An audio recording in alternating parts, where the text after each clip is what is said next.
Pernah tak anda terfikir sejauh mana kita betul-betul kenal mak ayah kita? Maksud saya, di sebalik figura yang kita nampak setiap hari tu, ada satu versi diri mereka yang kita tak pernah jumpa. Versi masa mereka remaja, versi sebelum kita lahir. Agak-agaknya apa rahsia yang mereka simpan, kan? Soalan itulah sebenarnya yang jadi nadi cerita kita hari ini. Kita akan selami sebuah novel yang cukup hebat, Silir Daksina. Ia mengisahkan tentang seorang anak lelaki yang terpaksa gali balik masa silam arwah ayahnya semata-mata untuk faham siapa diri dia yang sebenar. Dan ini bukan sekadar kita nak ulas buku sekolah biasa-biasa tau. Tak, kisah ni lebih mendalam. Ia pasal legasi, pasal identiti dan yang paling penting, macam mana seni boleh sembuhkan luka batin yang paling dalam. Dah sedia?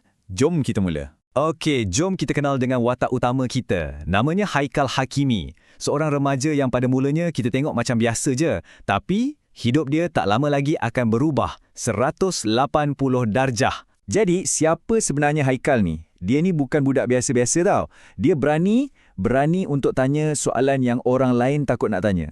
Dia penyayang walaupun dengan keluarga sendiri pun ada konflik. Dan yang paling penting, dia ni jenis yang tak mudah putus asa. Sangat gigih. Semua sifat ni lah yang akan jadi enjin penggerak dia nanti. Kalau tengok dari luar, hidup dia nampak okey je. Dia tinggal dengan mak dan ayah tiri dia. Tapi, dalam hati dia, ada satu ruang kosong yang besar. Ruang yang sepatutnya diisi oleh bapa kandung dia. Dan satu hari, entah dari mana, muncullah sebuah manuskrip lama. Bukan setakat helaian kertas biasa. Ia macam satu suara dari masa lampau. Satu bisikan daripada arwah ayahnya yang seolah-olah memanggil dia pulang. Tapi, anda tahu kan, setiap kembara wira mesti ada halangan. Dan untuk Haikal, halangan paling besar dia datangnya dari orang yang paling dekat dengan dia. Dari rumah dia sendiri. Inilah dia konflik utamanya. Nampak tak? Sebelah sini kita ada Haikal yang dahagakan jawapan. Dia cuma nak tahu siapa ayah dia. Sebelah sana pula kita ada mak dia, Umi, yang macam nak padam terus semua sejarah tu. Persoalannya, kenapa? Apa sebenarnya yang Umi takutkan sangat pasal dunia arwah suami dia tu? Dan Umi bukan setakat cakap jangan pergi tau. Dia betul-betul ugut, siap cakap nak potong duit belanja kalau Haikal degil nak pergi juga.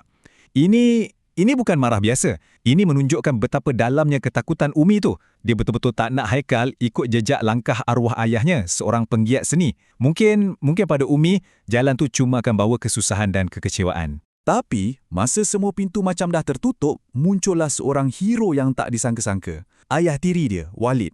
Walid ni dia nampak apa yang terpendam dalam hati Haikal. Dia faham. Jadi, secara senyap-senyap, dia bagi sokongan. Dengan lampu hijau rahsia ni, Haikal pun, apa lagi, dia nekat. Misi mesti diteruskan. Maka bermulalah perjalanan Haikal ke kampung Seri Purnama Johor. Dan bila dia sampai je kat sana, dia terus sedar. Cerita pasal ayah dia ni, rupa-rupanya jauh lebih besar dan lebih hebat dari apa yang dia pernah bayangkan. Nasib baik, dia tak seorang-seorang. Dekat kampung tu, dia jumpa dengan, kita boleh panggil mereka ni penjaga memori ayah dia. Ada Tauke Ong, kawan baik arwah. Ada Si Hua, gadis misteri yang hantar manuskrip tu. Pak Cik Bakar, pakar Zapin. Lazim, kawan baru sebaya dia. Setiap seorang ni pegang satu cebisan puzzle tentang Abdullah Kayan. Dan bila dia bercakap dengan semua orang ni, sambil baca manuskrip tu, kepingan-kepingan puzzle tu mula bersambung. Oh, rupanya ayah dia bukan sekadar nama dalam surat beranak. Dia adalah Cikgu Abdullah, seorang penulis, seorang yang sangat dihormati. Malah, dialah jantung komuniti seni dekat kampung tu. Dan apa yang jadi pusat legasi tu? Zapin. Ya, tarian Zapin. Bagi arwah ayah dia, Zapin ni bukan sekadar gerak tari tau. Ia adalah macam bahasa jiwa dia. Cara dia luahkan segala-galanya. Cinta dia pada seni, pada budaya, pada masyarakat. Masa ni lah Haikal betul-betul faham. Kelik, warisan yang ayah ditinggalkan bukanlah harta atau duit. Bukan, warisannya jauh lebih berharga. Sebuah legasi seni. Rupa-rupanya, ayah dialah penggerak utama di sebalik kumpulan Zapin terkenal kampung tu, di Purnama. Penemuan ni, ia mengubah segalanya. Misi Haikal sekarang bukan lagi pasal nak tahu, tapi dah bertukar jadi nak teruskan. Dan dari sini, kita akan masuk ke bahagian paling kemuncak, paling mendebarkan dalam cerita ni. Tengoklah perubahan dia. Daripada seorang budak yang tercari-cari, dia dah jadi seorang pewaris. Dia dah tak pasif lagi. Dia mula ambil tindakan. Dia cadangkan untuk hidupkan balik di Purnama. Dia sendiri turun padang. belajar zapin yang bukan main susah tu. Dan akhirnya, dia usahakan satu persembahan besar untuk semua orang. Dia nak hidupkan balik api yang ayah dia pernah nyalakan. Dan malam persembahan tu memang magic. Bila Haikal naik ke pentas dengan Sihwa, dia bukan lagi sekadar menari. Dia sedang menghayati. Dia bukan lagi cuma anak Abdullah Kayan. Pada malam tu, dia adalah sambungan semangat arwah ayah dia. Setiap gerak-geri dia seolah-olah ada roh ayahnya yang menari bersama. Dan di tengah-tengah persembahan tu, tiba-tiba mata dia ternampak sesuatu yang mustahil. Dekat kerusi penonton, ada mak dia, Umi. Ya, wanita yang sama, yang larang dia, yang ugut dia. Sekarang ada kat situ. Tengok dia menari dengan penuh perhatian. Bayangkan perasaan dia masa tu. Detik itulah, segalanya terjawab. Tembok ketakutan yang Umi bina selama ni, runtuh. Runtuh bila dia nampak sendiri betapa indahnya anak dia menyambung warisan arwah suaminya. Tak perlu cakap apa-apa. Seni malam tu telah jadi jambatan perdamaian. Jambatan antara ibu dengan anak dan antara masa kini dengan masa lalu. Satu perjalanan yang penuh emosi kan?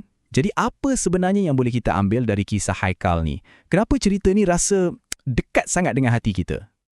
Well, Silir Daksina ni ajar kita banyak benda. Pertama, pentingnya kita kenal asal-usul kita. Kan orang kata kalau nak tahu mana nak tuju, kena tahu dari mana kita datang.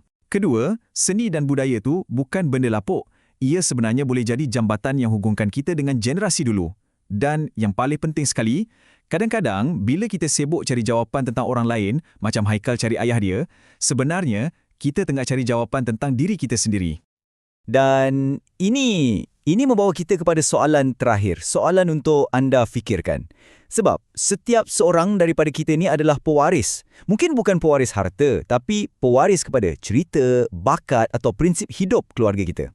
Jadi soalannya bukan ada tak legasi untuk anda, tapi legasi yang manakah yang anda akan pilih untuk teruskan, untuk hidupkan semula.